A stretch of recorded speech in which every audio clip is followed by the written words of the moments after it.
कलाम है, बाइबल मुकद्दस खुदा का कलाम है। खुदा का कलाम जो है, खुदा अपने लोगों से बात करता है। लेकिन आपको पता है जो ज़बूर है, ज़बूर में खुदा बात नहीं करता, ज़बूर नबीस खुदा से बात करता। हालेलुया। इसीलिए जितने भी ज़बूर लिखे जाते थे वो दो तरह से लिखे जाते थे। यहाँ तो वो उनके गीत होते थे जिसे वो गाते थे। अब यहाँ पर जितने पंजाबी बैठे हुए हैं उन्हें पता होगा कि पंजाबी के ज़बूर हैं, जैसे हम कभी कभी इधर गाते भी है ना, पंजाबी के लिखे हुए ज़बूर हैं और वो गाने वाले हैं। उस वक्त वो लोग भी ऐसे करते थे, उसको गाते थे। कोई हैकल की सताइश का गीत होता था, कोई ईद का होता था, हर मुख्तलिफ वक्त के लिए कोई ना कोई ज़बूर होता था। लेकिन ये जो आज ज़बूर हम देख रहे हैं 102, 102, ये गीत नहीं है। क्या कोई इसका टाइटल पढ़ सकता है मेरे लिए?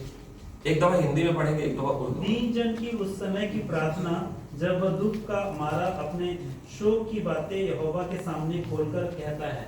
आमीन। उर्दू में पढ़िएगा। मुसीबत ज़दा की दुआ, जब वो अफसुदा दिल होकर खुदावन के हुजूर अपना रोना रोता है। आमीन आमीन। अब आपने देखा कि ये गीत नहीं है, ये दुआ है, ठीक है जी। और बाइबल मुकद्दस के अंदर ज़बूरों की किताब के अंदर 150 ज़बूरों में से 7 ज़बूर ऐसे हैं जिन्हें दुखी दिल की दुआ कहा जाता है। नहीं, उन्हें उनका इंग्लिश में नाम था, बड़ा मुश्किल सा था, आई डोंट नो मैं प्रोनाउंस कर पाऊंगा कि नहीं। उन्हें पेनिटेंशियल यानी कि दुख के ज़बूर कहा जाता है, जो कि ज़बूर 6 है, 6, 32, 32, 38 यानी 38, 51 यानी 51, 102 जो अभी हमने पढ़ा है, इसके बाद 130 और 143 यानी 130 और 143 ये पेनिटेंशियल यानी दुख के ज़बूर हैं, जो कि दुआएं हैं। आप देखें बाइबल मुकद्दस के साम के हिस्से में यानी ज़बूरों में और भी दुआएं हैं। किसी को याद है ज़बूर 90? किसी को याद है उसका टाइटल क्या होगा? वो एक ही ज़बूर है ना, जो मूसा की दुआ। हाँ जी, तो मूसा की दुआ भी उसके अंदर है। तो मैं कोशिश करूंगा कि जितना आवाज में साथ ये मैं ईमान रखता हूँ खुदा मदद करेगा जितना आप तक पहुंच सके। सोचा मैंने बहुत सारा था, लेकिन कोशिश करेंगे कि इसको जल्दी कंक्लूड करें। तो देखिएगा कि ये जो दुआ है, ये दुआ 3 हिस्सों में की गई है। कई दफा कहते हैं कि मैं कमेंट्री पढ़ रहा था, उसके अंदर लिखा हुआ था कि शायद ये 3 ज़बूर थे अलग अलग, जिन्हें बाद में इकट्ठा कर दिया गया। और 99% स्कॉलर्स इस पे मुत्तफिक हैं कि ये ज़बूर कब लिखा गया?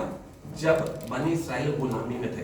कहां पर गुलामी में थे? 2 दफा गुलामी में गए थे, एक दफा मिस्र और दूसरी दफा बाबल में गए थे, ठीक है। तो ये बाबल की गुलामी के दौरान कहा जाता है, नो श्योरिटी, कोई इसकी तस्दीक नहीं है, कोई गारंटी नहीं है, लेकिन ख्याल किया जाता है। क्योंकि जब आप इसे पढ़ेंगे तो आपको पढ़ते हुए इसको महसूस होगा कि ये एक बादशाह की दुआ है।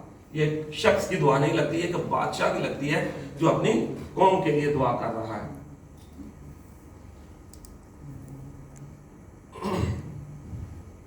जब हम पढ़ते हैं पहली आयत से लेकर 11वीं आयत तक, तो वहां पर आपको जो ज़बूर नबीस है वो फर्स्ट पर्सन यानी अपने आप को लेकर बात कर रहा है। कोई भी बात कर रहा है, मैं, मेरा, ऐसे करके अपने लिए बात कर रहा है।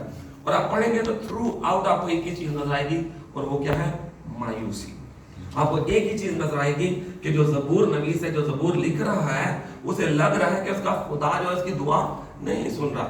इसीलिए पहली 2 आयत में वो क्या कहता है? कोई पढ़ दिएगा जल्दी से पहली 2 आयत। ऐ खुदावन मेरी दुआ सुन और मेरी फरियाद तेरे हुजूर पहुंचे। मेरी मुसीबत के दिन मुझसे रुखूश ना हो, अपना कान मेरी तरफ झुका। जिस दिन मैं फरियाद करूं मुझे जल्द जवाब दे। आमीन आमीन। तो आपने देखा कि अभी जो ज़बूर नबीस है उसको लग रहा है कि उसकी दुआएं वो कर रहा है, और उसको लग रहा है कि उसकी दुआएं खुदा तक पहुंच रही नहीं, या अगर पहुंच रही है तो खुदा क्या नहीं कर रहा? जवाब नहीं दे रहा। तो कई दफा ऐसा हमारी जिंदगी में भी हो जाता है, हम दुआएं करते हैं और हमारी दुआ जो है वो खुदा, हमें लगता है कि हमारी दुआ जो है वो खुदा तक पहुंच नहीं रही, या खुदा उसका जवाब नहीं दे रहा। लेकिन देखिए जब हम मुकाशवा पढ़ते हैं, मुकाशवा 5 बाब की 8वीं आयत में लिखा हुआ है कि जो मुकद्दसीन है, जो सेंट्स है, जो मैं और आप है, हमारी दुआएं जो खुदा के हुजूर कैसे पहुंचती हैं? सोने के प्यालों में, गोल्ड, सोने का बर्तन है। पढ़िएगा जाके रेवलेशन चैप्टर 5:8, मुकाशवा 5:8 में लिखा हुआ है सोने के प्यालों में पहुंचती। आमीन।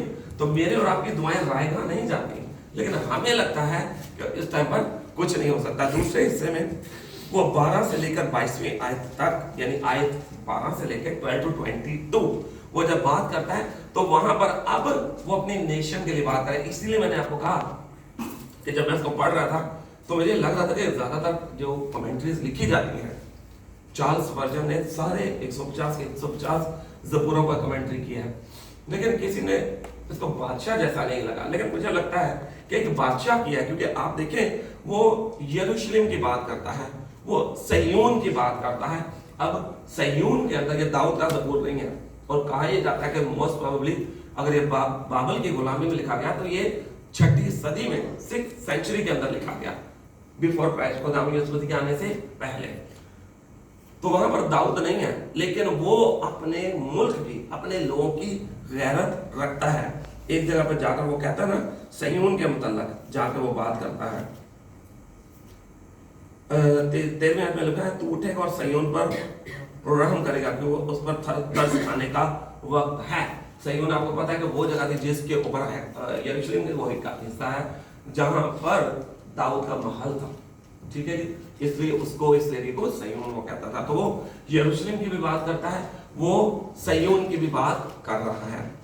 लेकिन जो तीसरा हिस्सा आता है, तीसरा हिस्सा जो है वो 23 से लेके 28 में, 23 से 28। तो जब वो वहां पर पहुंचता है तो अब वो खुदा पे अपनी उम्मीद का इजहार करता है। इवन वो दरमियान वाली आयात जो है वो फ्यूचर की उम्मीद है, ठीक है जी। जब वो बात कर रहा है, वो कह रहा है कि तू छुड़ाएगा, तो 12 से 22, 12 to 22 जो है वो फ्यूचर की होप है। लेकिन जो 23 से लेकर 28 है, 23 से 28, वहां पर वो अपने फ्यूचर का इजहार कर रहा है, कह रहा है दुनिया खत्म हो जाएगी लेकिन तू है खुदा कायम रहेगा। और अगर आपको याद हो, अगर आपने इब्रानियों का खत पढ़ा हो तो उसकी जो 25वीं आयत से लेकर गालिबन 24वीं भी उसी में होगी, तूने कदीम से जमीन की बुनियाद डाली, आसमान तेरे हाथ की सनत है, और वो नहीं सजेंगे पर तू बाकी रहेगा, बल्कि वो सब पोशाक की मानंद हो जाएंगे, तो उनको लिबास की मानंद बदलेगा और वो बदल जाएंगे। अमित भाई, इब्रानियों, हिब्रूज चैप्टर 1 वर्स 8, 9, 10 परंतु पुत्र के विषय में कहता है, हे परमेश्वर, तेरा सिंहासन युगानुयुग रहेगा, तेरा राज्य का राजदंड न्याय का राजदंड है। तूने धर्म से प्रेम और अधर्म से बैर रखा, इस कारण तेरे परमेश्वर ने तेरे साथियों से बढ़कर हर्ष रूपी तेल से तेरा अभिषेक किया, और यह कि हे प्रभु, आदि में तूने पृथ्वी की नींव डाली और स्वर्ग तेरे हाथ की कारीगिरी है। वे तो नष्ट हो जाएंगे परंतु तू बना रहेगा, और वे सब वस्त्र के समान पुराने हो जाएंगे। आमीन, आमीन। तो अभी आपने देखा कि यही हिस्सा जो है, अभी हम यहाँ से पढ़ रहे थे कि 23, 24, 25, 26 ये आपको इब्रानियों का खत में मिलेगा। लेकिन जब इब्रानियों का खत का जो मुसन्निफ है, मैं राइटर बोल रहा हूँ, मैं पौलुस नहीं बोल रहा, कि कई लोग एतराज करते हैं। वैसे पर्सनली मैं बिलीव करता हूँ कि वो पौलुस ने लिखा हुआ है, लेकिन कई लोग नहीं मानते। तो चलो इससे क्या फर्क पड़ता है, किसने लिखा, बाइबल का हिस्सा है, यही हमारे लिए काफी। आमीन। तो इब्रानियों का खत का मुसन्निफ, जब उसको राइटर में, मुसन्निफ का मतलब होता है राइटर, ठीक है जी। अगर हिंदी में ये वर्ड नहीं है तो मुसन्निफ राइटर है। तो जो राइटर है वो क्या कह रहा है, वो इसी हवाले को जो यहाँ पर राइटर ज़बूर के अंदर खुदा के लिए लिखता है, वहां पर वो जाकर वही हिस्सा खुदावंद यीशु मसीह के लिए लिख रहा है। वो कह रहा है कि खुदा ने ये बात खुदावंद यीशु मसीह लिखी है, जबकि यहाँ पर जो राइटर है ज़बूर के अंदर, वो इसे अपनी तरफ से कह रहा है खुदा के लिए। तो वहां पर जाकर आपने देखा कि यही आयात जो है वो खुदावंद यीशु मसीह के लिए बन जाती हैं। और वैसे फायदा में बहुत सारे लोग जो है ना वो एतराज भी करते हैं ना, वो कहते हैं कि जो मसीह है ओल्ड टेस्टामेंट की जो वर्सेस हैं उन्हें खुदावंद यीशु मसीह से रिलेट कर देते हैं, लेकिन है भी ऐसा ही है। हालेलुया।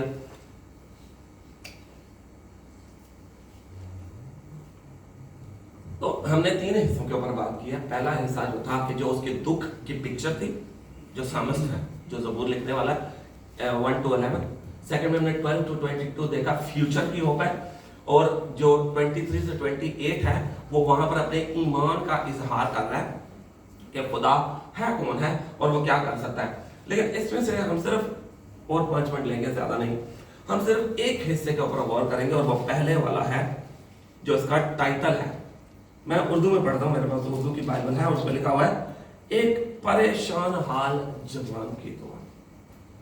तो ये दुआ है, ठीक है जी। यहाँ पर जो सामिस्ट है वो आपको एक पैटर्न दे रहा है कि भाई दुआ खुदा से करनी कैसे है। देखिए वीडियो जो कई दफा मैं भी इसको भूल जाता हूँ, इवन हम लोग भी भूल जाते हैं इस बात को।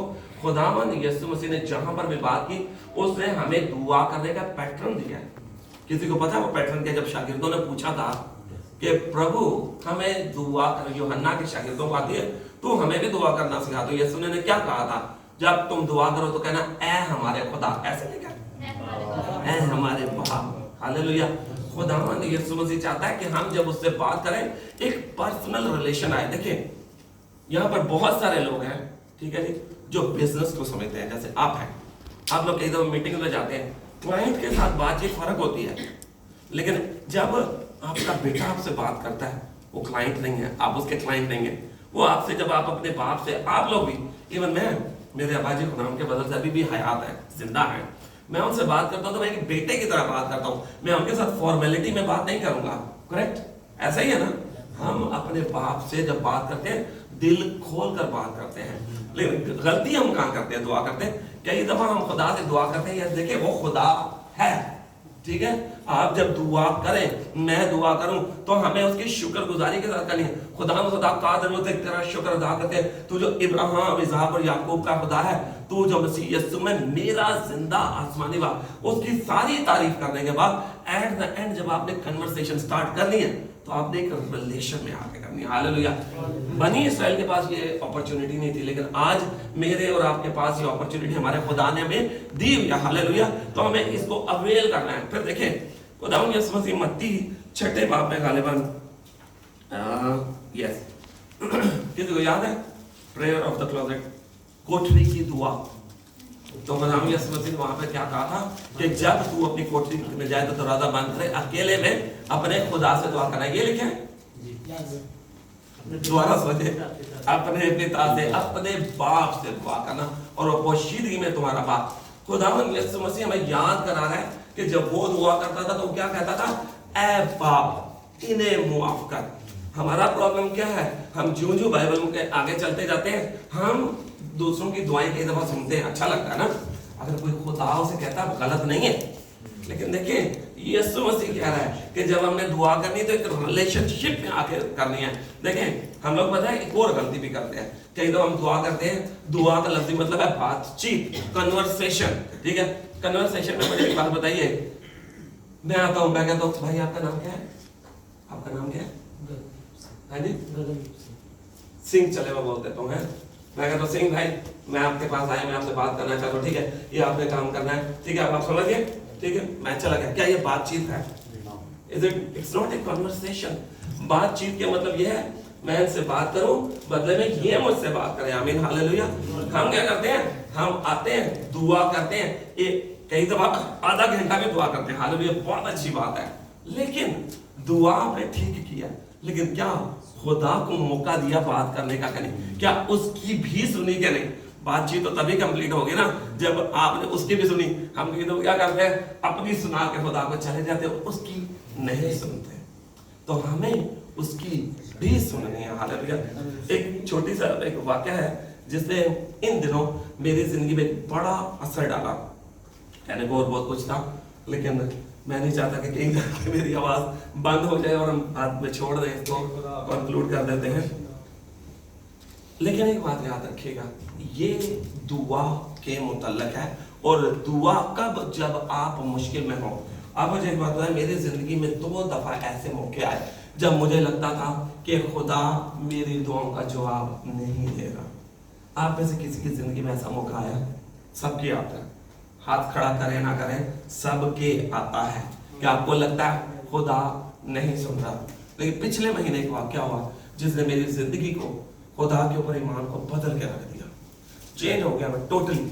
वो ये कि लास्ट मंथ जो था ना, एक वीडियो किसी ने मुझे भेजी, तो मैं क्या करता हूँ कि जैसे यहाँ चर्च का कोई मैसेज होता है, पास्टर जी ने मैसेज दिया, हमारे पाकिस्तान में पास्टर हैं वो, जो सारे जिस चर्च से हम हैं वो अपना मैसेज भेजते हैं। आम टाइम नहीं होता मेरे पास, मैं ऑफिस जाते वक्त मैसेजेस सुनता हूँ। ऐसे एक वीडियो आई हुई थी और वीडियो का नाम था अबैंडन्ड। अबैंडन का लफ्ज़ी मतलब है छोड़ देना, किसी को बिल्कुल छोड़ देना। और वो वीडियो ने मेरी जिंदगी चेंज कर ली। और उस दिन मेरे ज़हन में सवालात उठ रहे थे, खुदावन क्यों इतनी मुश्किलात कि मैं चर्च जाना चाहता हूँ, तेरी खिदमत करना चाहता हूँ। और आप सब जानते हैं 3 संडे से हमारा काम है, आज भी मुझे जाना है ऑफिस, चर्च के बाद फिर ऑफिस नहीं बल्कि साइट पे जाना है सजा में। 3 संडे पिछले मैं जाता रहा हूँ, सैटरडेज में जाता हूँ, सुबह 8 बजे घर से निकलता हूँ, रात 9 बजे के बाद आता हूँ। मैं कहता हूँ खुदावन क्यों ऐसा हो रहा था, पिछले महीने भी ऐसा हो रहा था। तो मैंने वो वीडियो क्लिक की। आप यकीन मानिए, आपको याद है किसी को मेरा एक पहला एनकाउंटर खुदा के साथ हुआ था लास्ट क्रिसमस से पहले, और मैंने जब गवाही दी थी तो मेरी आंखें भीग रही थी। ऐसे ही इस दफा भी हुआ। और इस दफा जो एनकाउंटर था वो खुदा बाप के साथ था, क्योंकि मैं जाते जाते दुआ कर रहा था, खुदावन कब तक कि मैं इन दुनिया के लोगों के जो दुनिया का बॉस है उसके पीछे लगा रहूंगा और वो मुझे जो तरह रोकता रहेगा तेरे कलाम के, कब तक। वो वीडियो क्लिक की और वो वीडियो थी अबैंडन्ड, यानी तर्क कर देना। और उस वीडियो ने, आप यकीन मानिए, मुझे गाड़ी रोकनी पड़ी। ग्रोनिंग समझते हैं, वो पंजाबी कहते हैं ना होके, समझते ना होके, होके ले के उस तरह हिचकियां ले लेके मैंने रो रहा हूँ और मेरे आंखें लाल ऐसे हो गई, रोए जाऊं। मुझे गाड़ी खड़ी करनी पड़ी है। मैं हाईवे के ऊपर था, 311 के ऊपर, मोहम्मद बिन जायद रोड पे। तो मैंने शिमी को कॉल की और मैं तब भी रो रहा था। मैंने शाम में को आता, मैं तब भी रो रहा था जब मैं ये बात याद करता था। आई एम श्योर कि मैं अभी भी मेरे साथ यही होगा, because it touched me from heart, दिल पे जाके मेरे लगे। स्टोरी क्या थी कि एक बाप होता है, इंग्लिश मूवी आप सर्च करना चाहें, आप नेट पे देखेंगे ना, आप सिर्फ लिखेंगे ना अबैंडन्ड, वो मूवी आती है, शॉर्ट मूवी है, लिखा हो जाएगा अबैंडन्ड शॉर्ट मूवी। उसके अंदर क्या होता है, दिखाते हैं कि एक बाप है और उसकी वाइफ की डेथ हो गई है और एक ही बेटी है, उसकी टीन होती है 12-13 साल की। और वो दिखाते हैं कि वो दोनों बहुत खुश होते हैं, वो अपनी बेटी का बड़ा ख्याल रखता है, उठते बैठते तैयार करा के उसको स्कूल भिजवाता है, उसके खाने का ख्याल रखता है। और बेटी को एक चीज का शौक आता है, होता है रनिंग का, भागने का। वो तो ख्वाहिश होती है कि मैं एक दिन चैंपियनशिप में हिस्सा लूंगी। एक दिन क्या करते हैं, कुछ जहाँ पर रहते हैं वो पहाड़ी इलाका होता है। एक दिन चलते चलते उसकी आंखों में कुछ होता है, डॉक्टर के पास जाते हैं, डॉक्टर कहता है कि भाई इसकी आंखों में कैंसर है और इसकी नजर खत्म नहीं होगी लेकिन बिल्कुल लाइट रहेगी, ये किसी को पहचान नहीं सकेगी, इतनी काम की आई साइड हो जाएगी। बाप सुनता है, बहुत रोता है, वो कहता है खुदा मेरे साथ ऐसा क्यों, मेरी एक ही एक बेटी और उसके साथ ऐसा हो रहा है। बेटी को भी पता चल जाता है, लेकिन वो आता है और बेटी को कहता है बेटा तूने परेशान नहीं होना, ठीक है, तुझे इन हालात का तजर्बा करना, मुकाबला करना, पीछे नहीं होना, घबराना नहीं है। अब वो क्या होता है कि बेटी को खाना वाना खिलाता है, लिटाता है बेड में, उसका बेटा लगा होता है। सुबह बेटी उठती है, आवाज देती है, कहती है बाबा, मतलब हम बोलते हैं ना उर्दू में बाबा, तो मैं वही वर्ड यूज कर रही हूँ, डैडी को कहते हैं, तो कहते हैं बाबा, आवाज दे देती है, उसका बाप नहीं होता। उठती है, रोती है कि मेरा बाप कहाँ चला गया, उसको नजर भी ज्यादा नहीं आ, सिर्फ धुंधला हल्का हल्का कहीं से अंदाजा हो रहा है उसको। वो अंदाजे से जाती है वॉशरूम, वापस आती है, पानी पीने लगती है, गिलास हाथ से गिरता है, टूट जाता है, रोती है, कहाँ मेरा बाप, आवाजें देती है, बाप नहीं होता उसका, कहीं नहीं होता। घर में वो अकेली होती है, फ्रिज में जाती है, ब्रेड निकालती है, खाती है कुछ और परेशान होती है, रात में लेटती है, रो रही होती है और कहती है बाबा जब मुझे जिंदगी में आपकी सबसे ज्यादा जरूरत थी, आप उसी टाइम मुझे छोड़ के चले गए।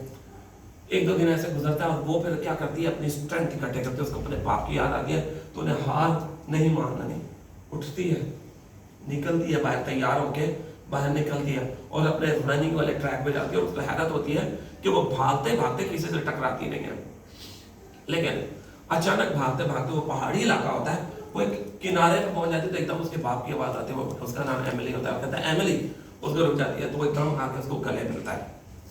तो दोनों बहुत रोते हैं, बाप और बेटी। उसे कहती है बाप मुझे जब तेरी सबसे ज्यादा जरूरत थी तो उसी टाइम मुझे छोड़ के गया। वो कहता है बेटी कोई एक दिन भी ऐसा नहीं था कि जब मैंने तुझे छोड़ा हो, कोई एक दिन ऐसा नहीं था। उसने कहा तुझे कभी एहसास नहीं हुआ क्या वो जो कांच तुझसे टूट के गिरा, क्या वो तेरे पाँव में लगा? नहीं। क्या तुझे एहसास नहीं हुआ तेरे फ्रिज के अंदर ब्रेड खत्म हुई? क्या तुझे घर में गंदगी का एहसास हुआ, घर में सफाई होती? तो वो फिर रीकैप दिखाते हैं कि जब वो रो रही होती है, बाप दरवाजे के पीछे खड़ा होता है, जब वो बाहर वॉशरूम जाती है वो पीछे से सफाइयां कर रहा होता है। वो कहता है मैं एक एक लम्हे तुम्हारे साथ रहा, मैंने तुम्हें किसी एक मौके पर भी नहीं छोड़ा, लेकिन फर्क क्या है, तुझे मैं नजर नहीं आ रहा था। तुझे लगा मैंने छोड़ दिया, मगर मैंने तुझे कभी नहीं छोड़ा। मैं एक एक मिनट तुम्हारे साथ था। और तुमने देखा कि अभी चलते चलते रास्ते में 2-3 साइकिल वाले आए थे, मैंने उनको इशारा करके हटाया, मैं तुम्हारे साथ साथ था। तो मेरे दिल को ये बात लगी कि एकदम हमें भी लगता है ऐसे, हम कहते हैं कि खुदा हमारे साथ नहीं है। और आपको पता है बियाबान में एक दिन पास्टर जी बात कर रहे थे तो मुझे एकदम कैप हो रहा है, जो बियाबान है, विल्डरनेस है, वहां पर खुदा जैसे यीशु मसीह गया था, हमें भी लेकर जाता है। वो किस लिए लेकर जाता है? जैसे यीशु रूल को से भरा हुआ बियाबान से लौटा, हम भी बियाबान से लौटे।